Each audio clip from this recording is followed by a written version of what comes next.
You have an idea of which house you'd be placed in, to which guild you'd pledge your service. And isn't it ingenious? Those fantasy worlds are inviting you, very subtly, softly, to take a personality test. Among those categories, where would you belong? This is a brilliant way to bring us inside the story. The two fantasy worlds that did this best were Harry Potter with the 4 Hogwarts houses and Magic the Gathering with the guilds that rule the city plane of Ravnica. So today, let's give them a look. Let's see in what ways they're similar or different, and in what aspects one of them is simply better than the other. Starting with... I love personality tests, okay? Absolutely love them. Ugh, how pathetic. Even Carl Jung himself considered those tests a perversion of his work. Sure, but I find them cool. Ugh. Even the first game I ever made back in 1734 involved a personality test. But in our day-to-day reality, they don't mean much. Seriously, how many important life decisions have you made because of the results of a personality test? Alas, in this fantasy here, they mean the world. Through song and magic and ritual, this moment invites the Hogwarts students and the readers with them to consider their personal traits. Is it my daring or my resourcefulness that better defines me? When people picture me, do they think about my wits or my sense of justice? Of course, in this story, the sorting hat does most of the sorting proper, so we mere muggles must conjecture forever, just like the kids on their very first train journey to school. In Ravnica, joining a guild is more about your talents. You're essentially applying for a job. After all, the guilds were created to ensure vital functions of the city remained operational. The Golgari Swarm was responsible for waste collection and treatment. The Simic Combine were responsible for the health of the city, hospitals and water purification and whatnot.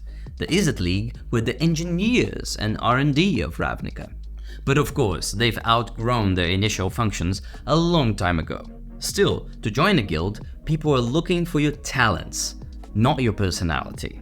It's true that in this world building, your personality impacts what kind of magic you use. If you're feisty, you're more likely to use fire magic, and if you're systematic, you're more likely to use time magic.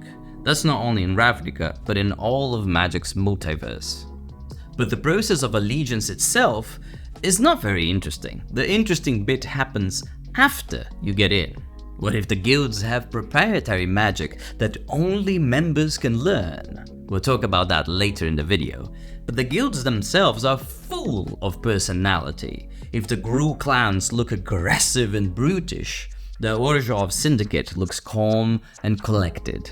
Rakdos is all about the performance. Azorius is all about the rules. Izzet is all about experimentation. In real life, you must choose a profession that fits you. But we don't tend to frame that around personality, right? In Ravnica, you must choose a guild that fits you. Personality, profession or vocation, and your magic are all intertwined. And that's both for the characters and the game players. Still, there's something about the ritualistic of the sorting that I think Ravnica could have learned from. And hey, it's not a rare narrative device, it shows up in so many stories. I gotta give it to Hogwarts here. They added something special to the affiliation process. It feels less like getting a job and more like joining a new family. But of course, the selection process is just the first step. After that, we get to experience. One of the things that marks both the houses and the guilds is their incredibly recognizable aesthetics. If you just glance at their spaces, you know exactly who they belong to. This Hobbit hole has to be Hufflepuff. This brutalist building gotta be Boros. Oh my god, look at the carpets. This is Ravenclaw. This one's subtle and implicit. Gotta be Dimir. and so on and so forth. The interesting thing here is that both stories use very similar techniques to create that sense of marked aesthetic. Here's the formula. A unique, made-up name. 2 colors, no more, no less. 1 symbol, and saturate it. Put it absolutely everywhere. Put it on the toilet paper if you must. And then create an aesthetic universe around those colors and symbols, but always keep them in the highest priority. The consistency lives in the main symbols and the colors, so the other details can be a bit more flexible. For example, the Slytherin common hall is a dungeon, and that's very fitting. But if it happened to be a tower or a boat, it would be as resonant as the dungeon, because dungeon is not the major aesthetic force. This can be seen in a cycle of guild gates that shows both the main entrance and the back entrance of the guild halls. Different, but consistent in tone. You might be thinking that the lesson here is to keep it simple, but that's not exactly it. The base that the colors and symbols create allow for a lot of complication outside them. The true lesson here is to have a strong focus on a few key elements, then go absolutely crazy with everything else. Remember the Boros Brutalist building? Well, this is another building, but this one flies, propelled by 2 jet turbines, and mixes its brutalism inspiration with Tibetan temple and biblical motifs. Pretty crazy if you ask me, but the Boros colors and symbols are right there in evidence to ground us. Designs can be inventive, outlandish even. As long as they're properly colored and show the right animal or insignia, we'll know right away where they belong. I think this commitment to a few elements is rather inspiring. Sure, there's a whole world of symbols to explore here, but everybody understands the order of priority between them. The magic sword of Gryffindor had to have red details. Oh, now that I mention it, both worlds we're exploring have expansive and super flexible magic systems. It's not like Avatar's 4 fixed elements or Allomancy's different metal effects. Basically, anything is possible if you just have enough mana and knowledge to cast it, or if you know the right incantations and requirements. But sure, some techniques require deep study, others require a certain predisposition, but all in all, the message is that anything is possible. You disgust me. Without clear limitations, magic is just a senseless device, a thing of a small-brained apes such as yourself. Listen, not every story needs to follow Brandon Sanderson's framework, okay? He's great, and I love his work, but let me remind you of who inspired who here. Alright? Anyway, with all that magic everywhere, isn't a city like Ravnica incredibly confusing then?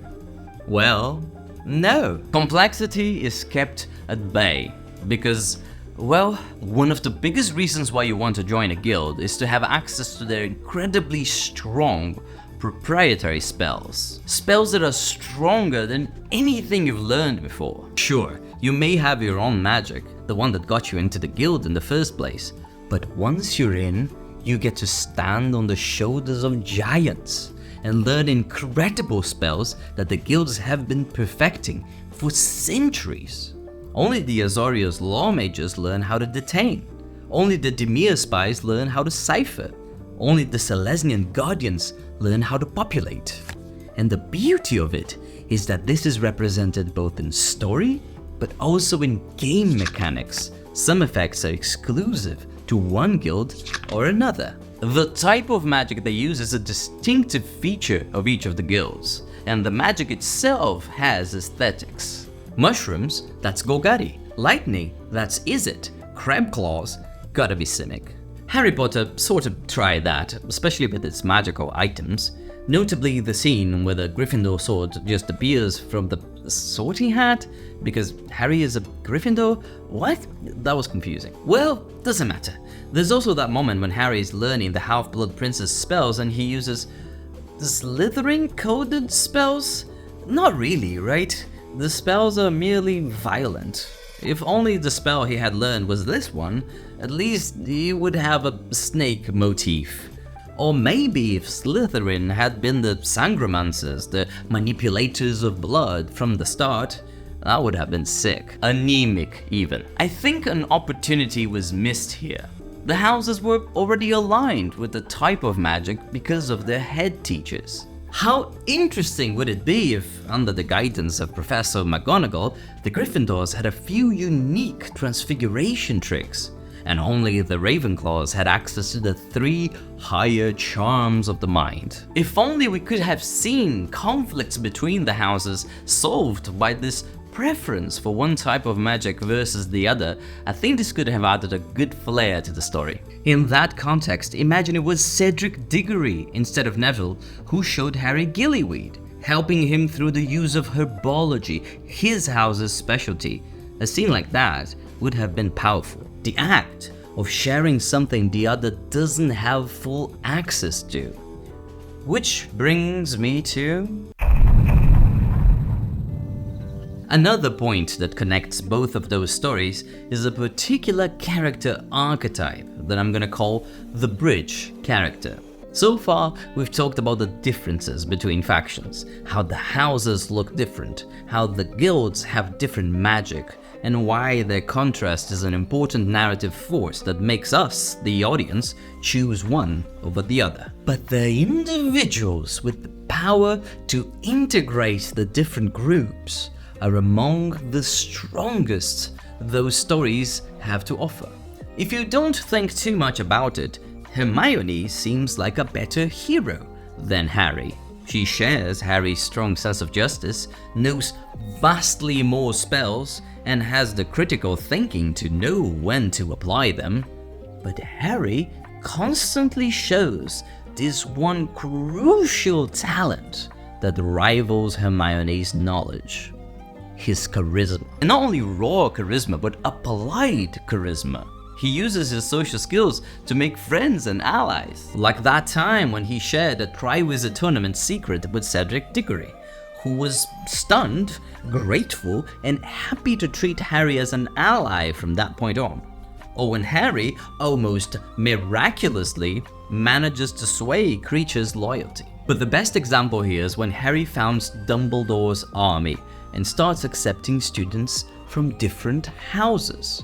Sure, he has some defensive knowledge to share, but from a point on, he's holding space for people to feel safe, mingle, and collaborate. And of course, the members start to help each other.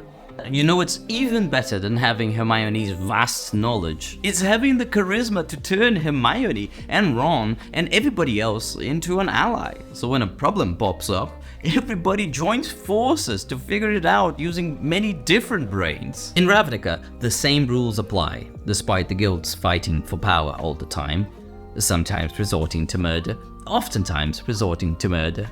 Some of the strongest characters are the ones who, despite it all, manage to bridge the different guilds. I'm gonna nerd out for a second, okay? Back in 2013, I read an official magic short story that perfectly exemplifies that. I will never forgive Wizards of the Coast for taking those stories out of circulation. They're a multi-millionaire company cutting costs on hosting blog posts? Anyway, it still exists in the Wayback Machine. Though, I think it was edited. I remember a very graphic bit that's not there anymore. This is a story about an old Rakdos performer preparing for his final show, and a young acrobat considering if she should join the guild or not. At the beginning of the tale, we see the backstage of a regular performance. Wincing, he peeled off the heavy padded leather of his costume, dropping it to the ground piece by piece. Sweat and blood had shrunk it half a size. The padding added weight, making the performance harder, but he needed it. Each year it became harder to bounce back from the blows and falls. His bruised and swollen hands fumbled over the bottles on his desk. Simic made tonics for vitality and strength, and an Izzet potion that glowed in a natural blue and let off a just barely audible hum. He finally found and opened a jar of balm. cultivated by the Selesnya that would soon soothe the pain and minimize any scarring. Contrasting that is the acrobat girl, young and reckless and full of fire. She believes these old people are phonies until she sees Rinny's last performance, where I remember he exploded himself in a fountain of blood. But this is what happens just after that final performance. Making her way backstage amid the chaos, she sought out Rinny's dressing room to try and get a clue how he did it. There she saw the bombs, the salves, and the mostly empty but still somehow electric bottle with the prominent "Is It" signet.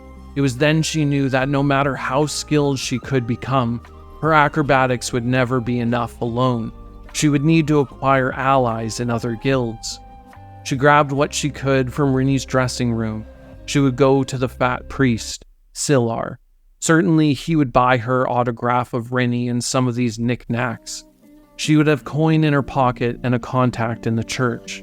Allies who could supply her with the means to top not only Rinny, but every performer in every circus in Rakdos.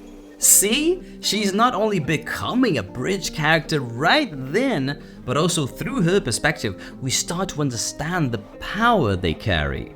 The guilds have incredible power in their own right, but you know who has even more power?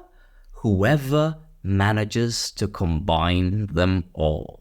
Hi, I'm Joriam. I'm a Brazilian fantasy writer, and this channel here is my art research. This is me drawing lessons from incredible stories and bringing you with me. Thank you, Dice, for voicing the textual bits in this video here. Dice has a channel that's all about the relationship between Magic the Gathering and philosophy and psychology. It's really good. The link will be below. If you got this far into the video, please comment below the name of any city in the world and its current weather forecast, so that when the haters inevitably come to bash on something I said, they just get really confused. I just talked about Magic the Gathering and Hogwarts. They will come. Oh yeah. If you enjoyed this video, you're probably gonna enjoy the other comparison videos I made. I'm gonna link one here that's all about nature in Tolkien versus Miyazaki. And a special thank you to my patrons. Thank you for supporting this small channel. It means a lot that you trust me that much. And I'll see you folks next time. Ciao!